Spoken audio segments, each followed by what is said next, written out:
हमारा next topic है वो है हमारा विलयन प्रवस्था से अधिशोषण। ठीक है, विलयन प्रवस्था से अधिशोषण का मतलब है एड्सॉर्प्शन इन सॉलिड सॉल्यूशन। अभी तक हम जो एड्सॉर्प्शन पढ़ रहे थे, हमने अभी तक विलयन की कोई चर्चा नहीं की थी, हमने सॉल्यूशंस की कोई बात नहीं की थी।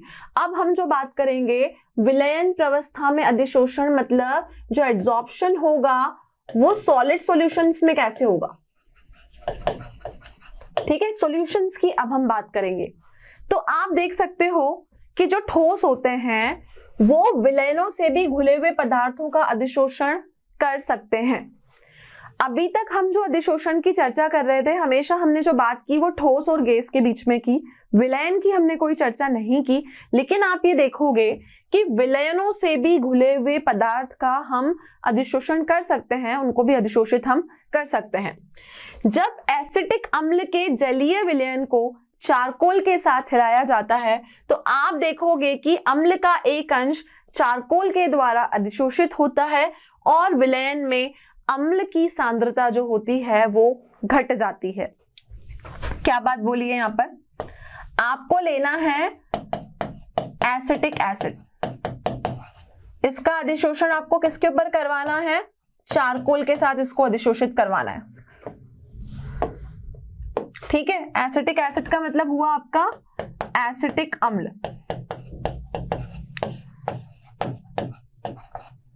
ठीक है, इसका अधिशोषण कैसे करवाना है, चारकोल के साथ। तो जब आप चारकोल के साथ इसका अधिशोषण करवाते हो तो आप ये देखोगे कि इस एसिड का एक अंश जो होगा ना वो चारकोल की सरफेस पे अधिशोषित हो जाएगा। लेकिन जब ये अधिशोषण हुआ तो विलयन में जो आपने सॉल्यूशन लिया है एसिटिक एसिड का, इसमें जो अम्ल की सांद्रता होगी ना वो आपकी सांद्रता क्या होगी, घट जाएगी, क्योंकि उसका कुछ पार्ट जो है उसको चारकोल ने क्या कर लिया, चारकोल ने उसको अधिशोषित कर लिया। क्लियर।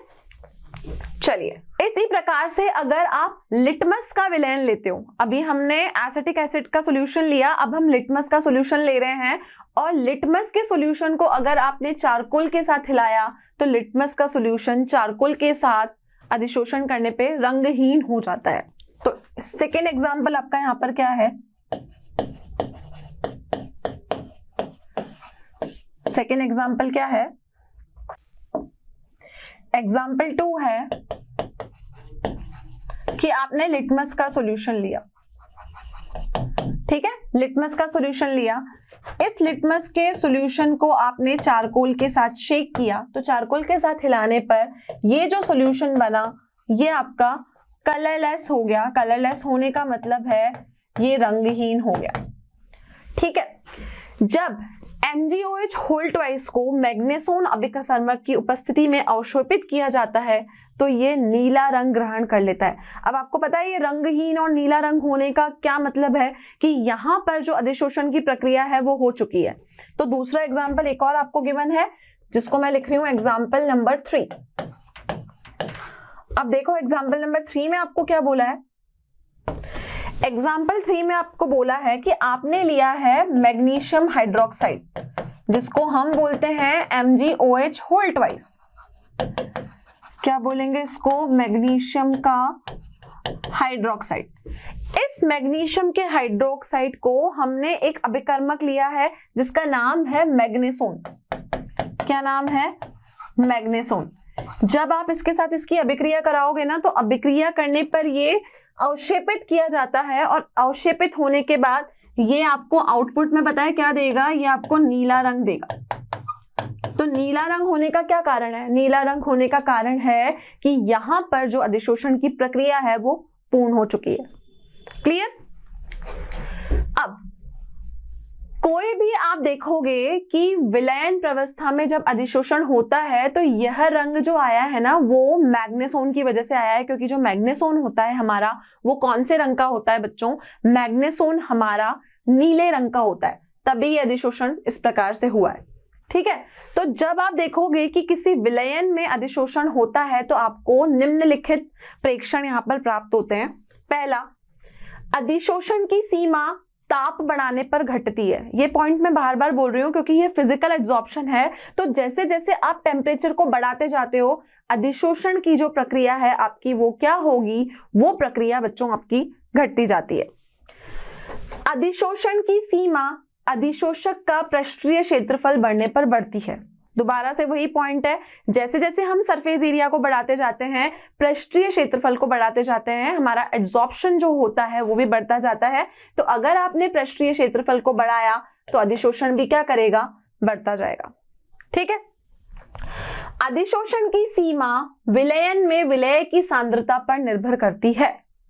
अगर आप कोई अधिशोषण विलयन के केस में करवा रहे हो, सॉल्यूशंस में करवा रहे हो, तो सॉल्यूशंस में हमेशा वो उसकी किस पर डिपेंड करेगी, उसकी सांद्रता पर डिपेंड करेगी, उसकी कॉन्सेंट्रेशन पर डिपेंड करेगी। अधिशोषण की सीमा अधिशोषण एवं अधिशोष्य की प्रकृति पर निर्भर करती है। जब भी आपने अधिशोषण करवाया तो अधिशोष्य और अधिशोषक कैसी प्रकृति के हैं, सॉलिड हैं, लिक्विड हैं, गैस हैं, ये इस चीज पर डिपेंड करती है। तो जब भी आप विलयन में अधिशोषण करवाओ तो ये 4 फैक्टर्स आपको ध्यान रखने हैं। पहला हुआ टेम्परेचर, दूसरा हुआ सरफेस एरिया, तीसरा हुई उसकी सांद्रता, चौथा हो गई अधिशोष्य और अधिशोषक की प्रकृति। क्लियर? तो ये 4 उसके फैक्टर्स हैं। अब विलयन प्रवस्था में क्योंकि हम अधिशोषण को पढ़ रहे हैं तो यहां पर भी देखेंगे कि हम जो इक्वेशन है वो किस तरीके से काम करेगी। तो बच्चों, विलयनों में अधिशोषण की परिशुद्ध क्रियाविधि ज्ञात नहीं है। तो आपने देखा कि अभी हमने एक समीकरण देखा था, फ्रेंडलिच की इक्वेशन। तो विलयनों से अधिशोषण के व्यवहार को अगर आपको बताना है तो इसके अंतर के साथ आपको क्या करना पड़ेगा, इस अंतर के साथ आपको इसका सन्निकट वर्णन करवाती है। कौन सी इक्वेशन? फ्रेंडलिच की एड्सॉर्प्शन आइसोथर्म जो मैंने आपको बताया, उसमें मैंने आपको फ्रेंडलिच की एक इक्वेशन बताई। कौन सी? x/m equal to k p की पावर 1/n। ठीक है, ये इक्वेशन आपने अभी देखी, जिसमें हमने बोला कि x/m जो है वो x/m हमारा क्या है, अधिशोषण द्वारा जो अधिशोषित गैस है उसका द्रव्यमान है। k और n आपका यहाँ पर कांस्टेंट है जो नेचर ऑफ गैस पर डिपेंड करते हैं। यहां पर क्योंकि इक्वेशन में अब हम सांद्रता की बात कर रहे हैं, तो देखो क्या किया कि जब मैंने विलयन की बात की तो जो फ्रेंडलिच का समीकरण था x/m k p1/n, मैंने वहां पर p को c से रिप्लेस कर दिया। तो p को c से क्यों रिप्लेस किया? क्योंकि यहां पर यह अधिशोषण किसके ऊपर डिपेंड है, कॉन्सेंट्रेशन के ऊपर डिपेंड है, सांद्रता के ऊपर डिपेंड है। तो देखो बहुत सिंपल सी बात है,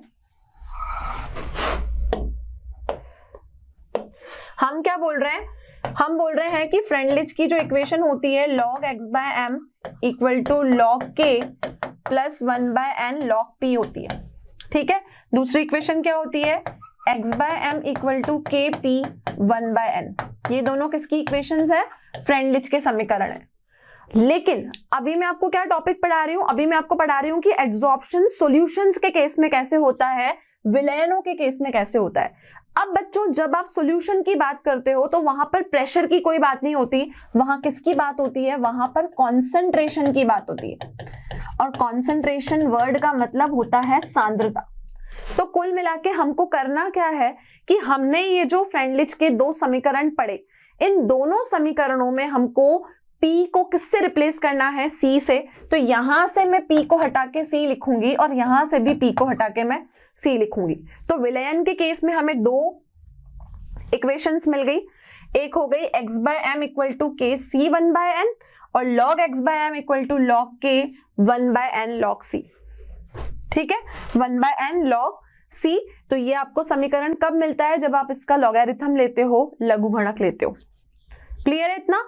तो ये दोनों इक्वेशंस आपकी फ्रेंडलिच की इक्वेशंस हैं विलयनों के केस में। तो बच्चों, हमने ये देखा कि जब भी हम यहाँ पर कॉन्सेंट्रेशन की बात करेंगे तो कॉन्सेंट्रेशन में हमने क्या किया, कॉन्सेंट्रेशन का मतलब होता है सांद्रता। तो हमने जो हमारा फ्रेंडलिच का समतापी वक्र था उसमें हमने एम्पिरिकल फॉर्मूला में क्या चेंजेस किए, हमने सिर्फ जो है P था प्रेशर, उस प्रेशर को रिप्लेस कर दिया C से।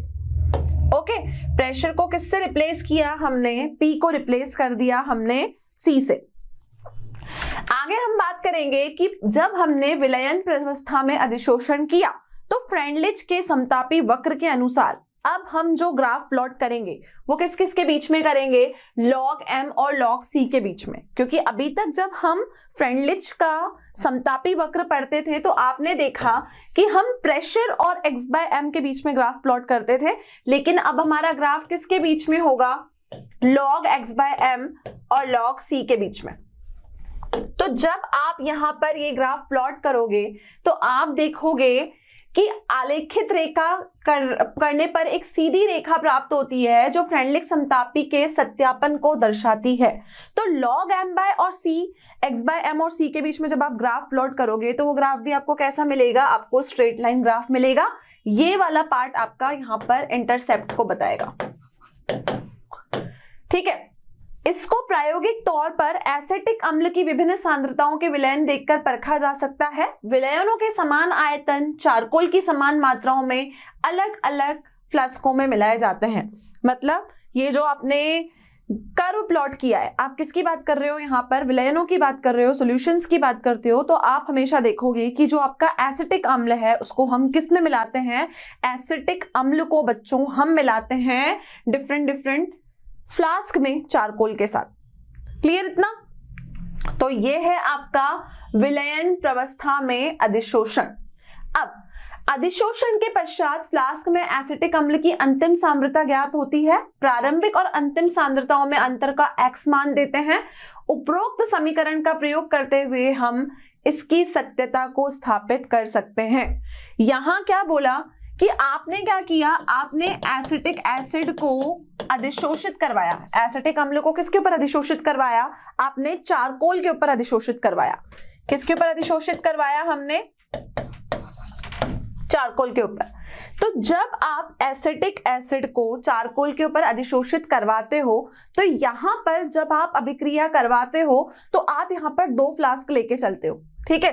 पहले फ्लास्क में आप यहां पर मेजर करते हो इसकी प्रारंभिक सांद्रता। प्रारंभिक सांद्रता का मतलब हुआ हम देखेंगे कि यहां पर इसकी इनिशियल कॉन्सेंट्रेशन कितनी है, ठीक है।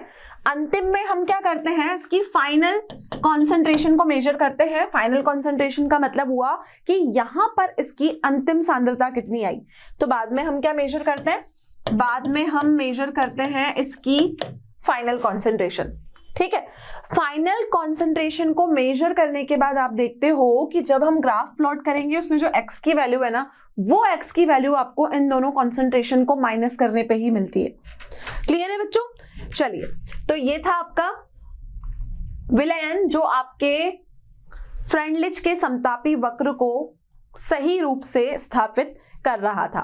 अब हमें क्या जानना है, अब हमें ये जानना है कि अधिशोषण के हमारे दैनिक जीवन में क्या क्या अनुप्रयोग हैं। तो हम यहां पर पढ़ेंगे नेक्स्ट टॉपिक जिसका नाम है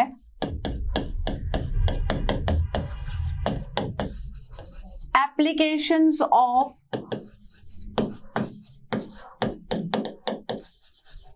एड्सॉर्प्शन।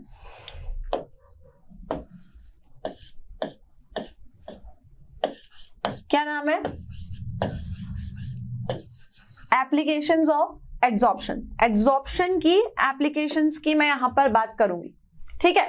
अब एड्सॉर्प्शन के एप्लीकेशंस क्या होते हैं, मतलब एड्सॉर्प्शन जो है वो आपके दैनिक जीवन में कहां कहां पर प्रयोग में आ रहा है। सबसे पहला इसका प्रयोग है वैक्यूम को क्रिएट करने में।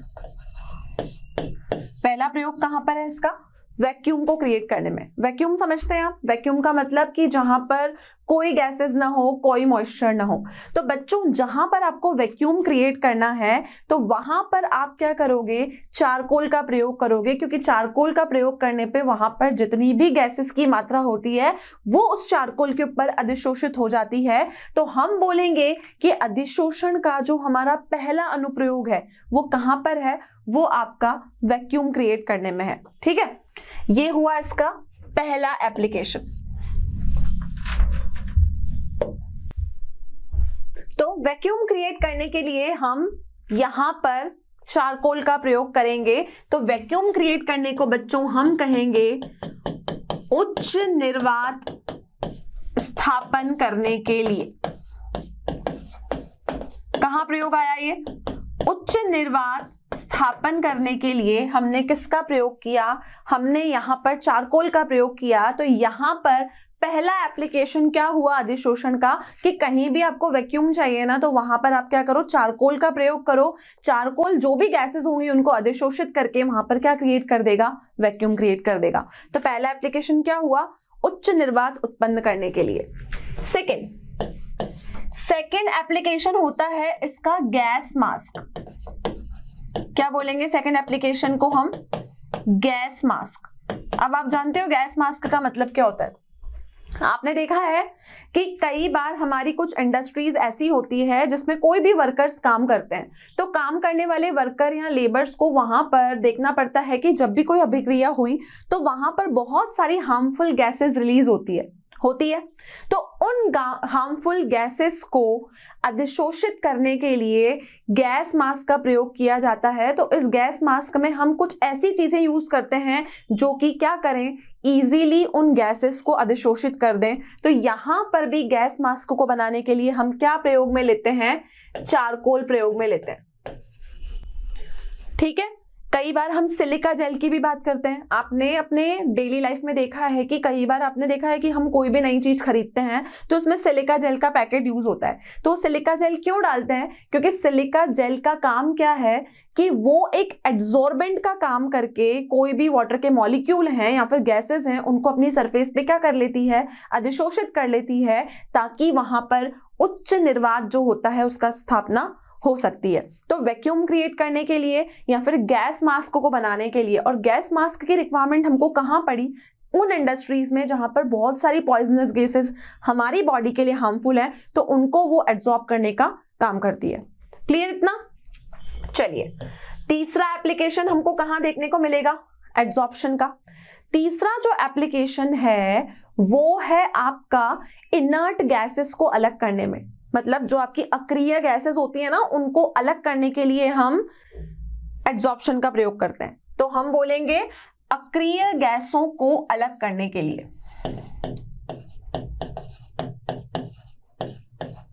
अक्रिय गैसों को अलग करना।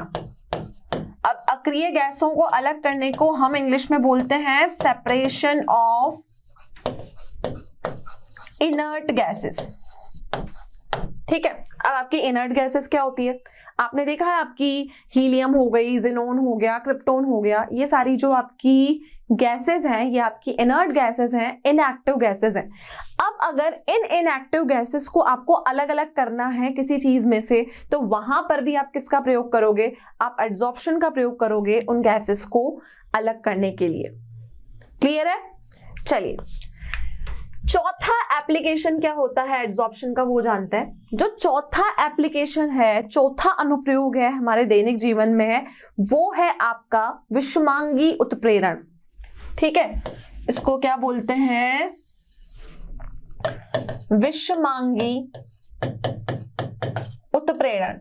ये जो उत्प्रेरण है ये हमारा नेक्स्ट क्लास का टॉपिक होने वाला है। पूरा हम कंप्लीटली इस लेक्चर को, इस टॉपिक को पूरे एक लेक्चर में चर्चा करेंगे, लेकिन अभी के लिए यहाँ पर ये टर्म हमारी यूज में आई है तो मैं आपको बताऊं कि विषमांगी उत्प्रेरण को हम इंग्लिश में बोलते हैं हेट्रोजीनियस कैटालाइसिस।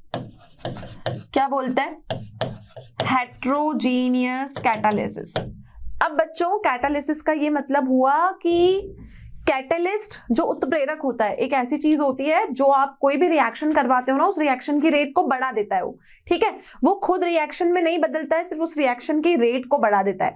तो आप ये देखोगे कि एड्सॉर्प्शन का प्रयोग कहां पर है, इस हेट्रोजीनियस कैटालिसिस में भी है। हम कुछ ना कुछ ऐसी चीज यूज करेंगे जहां एड्सॉर्प्शन होगा और रिएक्शन जो है वो चलती जाएगी। तो चौथा प्रयोग कहां पर है इसका, विषमांगी उत्प्रेरण के रूप में। क्लियर है। नेक्स्ट, फिफ्थ हम डिस्कशन करते हैं इसका एप्लीकेशन का। देखिए फिफ्थ एप्लीकेशन क्या है एड्सॉर्प्शन की, हम बात कर रहे हैं एप्लीकेशंस ऑफ एड्सॉर्प्शन, मतलब अधिशोषण के अनुप्रयोग। अब नेक्स्ट एप्लीकेशन क्या है इसका, 4 एप्लीकेशंस हम बात कर चुके, आगे बढ़ते हैं 5वें एप्लीकेशन की तरफ। आगे बढ़ते हैं पांचवें एप्लीकेशन की तरफ कि इसका फिफ्थ एप्लीकेशन क्या है। फिफ्थ एप्लीकेशन है इसका क्रोमेटोग्राफी। कहीं नाम सुना है आपने क्रोमेटोग्राफी? आप 10th क्लास में पढ़ के आए हो क्रोमेटोग्राफी। क्रोमेटोग्राफी का मतलब होता है कि अगर आपके पास किसी इंक में, किसी डाई में अलग अलग कलर की इंक का प्रयोग किया गया है, अलग अलग कलर प्रयोग किए गए, तो उन कलर को अलग करने के लिए बच्चों आप क्या करवाते हो? क्रोमेटोग्राफी करवाते हो।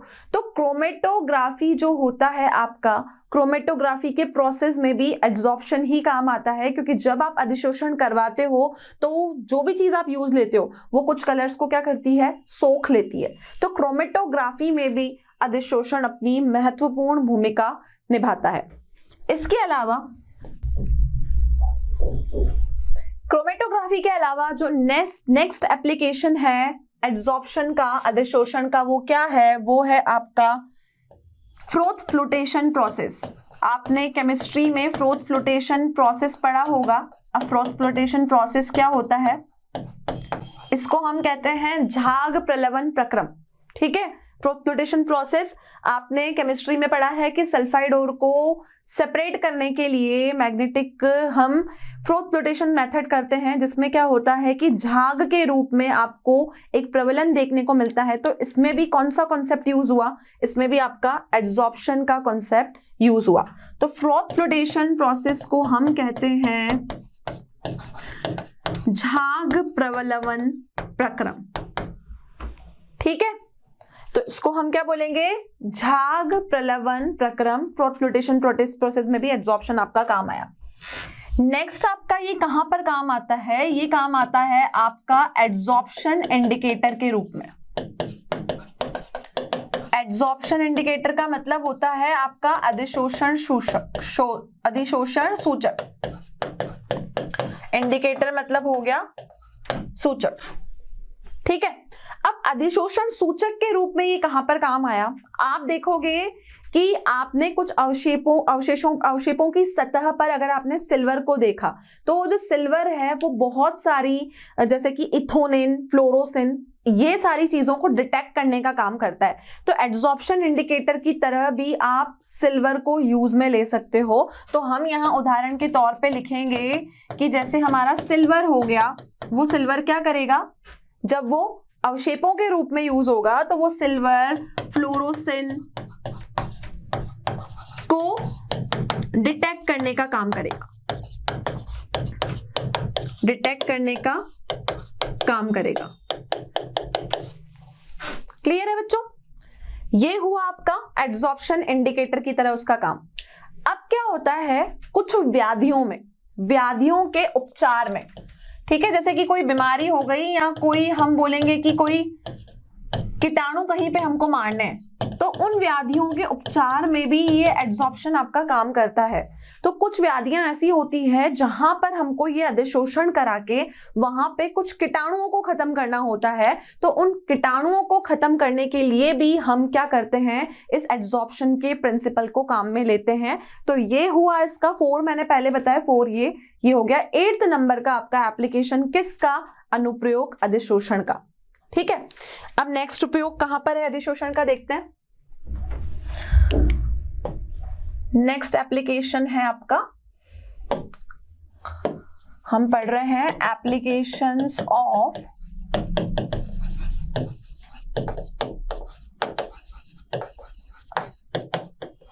एड्सॉर्प्शन।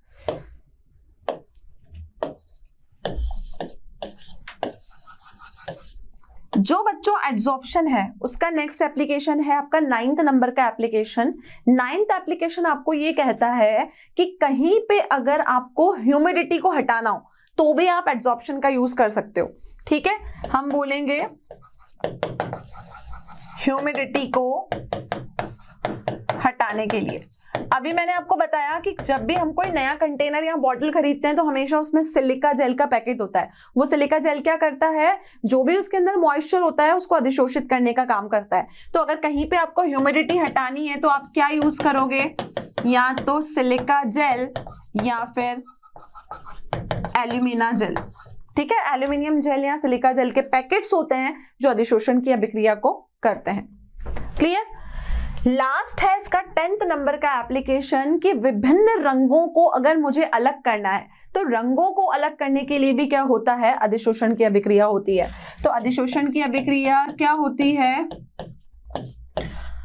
विभिन्न रंगों को अलग करने के लिए। कहीं पे बहुत सारे कलर मिक्स हैं, जैसा कि एक क्रोमेटोग्राफी मैंने आपको बताया, क्रोमेटोग्राफी एक अलग चीज है, वो आपका लेखनीय विश्लेषण है, लेकिन कहीं पे बहुत सारे कलर्स मिक्स हैं, उनको हमको अधिशोषण करके अलग करवाना है, तो विभिन्न रंगों को अलग करने के लिए भी हम एड्सॉर्प्शन का प्रयोग करेंगे। तो आपने देखा कि ये जो अधिशोषण है ये हमारे दैनिक जीवन में कितना ज्यादा उपयोगी है। तो बच्चों आज के लेक्चर में हमने अधिशोषण के समतापी वक्र के बारे में पढ़ा, जिसमें मैंने आपको फ्रेंडलिक का आइसोथर्म समझाया, जो एक इंपॉर्टेंट कॉन्सेप्ट है इस चैप्टर का। उसके बाद हमने देखा कि अधिशोषण जो है हमारा विलयनों के केस में कैसे होता है, एंड लास्टली मैंने आपको बताया कि अधिशोषण का हमारे दैनिक जीवन में क्या महत्व है। क्लियर है? तो आज का लेक्चर हमारा यहीं कंप्लीट होता है। इस टॉपिक से रिलेटेड अगर आपको कोई भी क्वेश्चंस, कंटेंट या डीपीपी की रिक्वायरमेंट है तो आप डाउनलोड कर सकते हैं मोशन लर्निंग ऐप। तो बच्चों नेक्स्ट क्लास में हम फिर मिलेंगे और स्टार्ट करेंगे हमारे चैप्टर का एक नया ही पार्ट, जिसका नाम होगा उत्प्रेरण और उसके प्रकार। तो हमारे साथ कनेक्टेड रहिए। Thank you so much. Have a wonderful day.